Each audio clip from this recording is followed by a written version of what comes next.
చెప్పింది 500కే నువ్వు ఇయ్యని.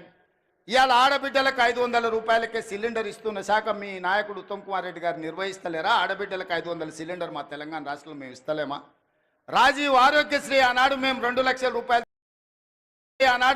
లక్షల రూపాయలతో మొదలు పెడితే చంద్రశేఖరరావు గారు వచ్చి దాన్ని నిర్వీర్యం చేసి, మనం వచ్చినాక మొదటి 2 రోజులే డిసెంబర్ 9 నాడు 7 నాడు అధికారం చేపడితే 9 నాడే 10 లక్షల రూపాయలు రాజీవ్ ఆరోగ్యశ్రీ పథకాన్ని పెంచి పేదవాళ్ళ కార్పొరేట్ వైద్యాన్ని అందించి ఇవాళ పేదవాడిని కుటుంబ సభ్యులుగా భావించి అపోలో యశోద ఎక్కడికి వెళ్ళినా 10 లక్షల రూపాయలతోని మీ కుటుంబాలకు ఇవాళ ఉచిత వైద్యాన్ని అందించింది మన ప్రభుత్వం కాదా?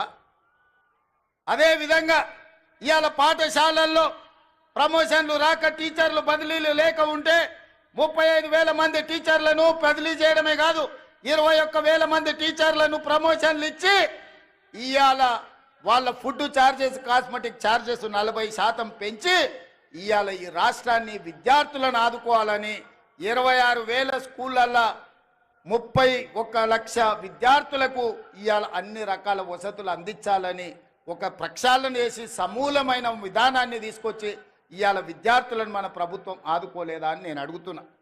ఇవాళ ఇవన్నీ విద్యార్థులే కాదు, ఈరోజు హోంగార్డ్స్ కానీ పోలీసులు కానీ వాళ్ళ సమస్యలను పరిష్కరించి ఆత్మగౌరవంతో బ్రతికే విధంగా పోలీసులకు స్వేచ్ఛనిచ్చింది మన ప్రభుత్వం కాదా?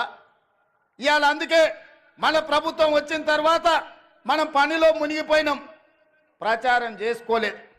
మీరేమో అన్నలు వెంకన్న మంత్రి అయిండు, రేవంత్ అన్న ముఖ్యమంత్రి అయింది, మన పని అయిపోయిందని మీరు కూడా దావతులు అక్కడ ఇక్కడ చుట్టాలు ఇళ్ళ పొడితే తిరుగుతున్నారు పెళ్ళిళ్ళు పేరంటాలని. మేమేమో రోజుకు 18 గంటలు పని చేసుకుంటున్నాం. అవతలోడం పెళ్లి పని మీద ఉన్నాడంట, అటు ఇటు దావతుల మీద తిరిగేటోడు దావతుల మీద తిరిగిన వాళ్ళు ఇవాళ సోషల్ మీడియాలో అడ్డగోలుగా ఏది పడితే అది ప్రచారం చేస్తారు. వాటిని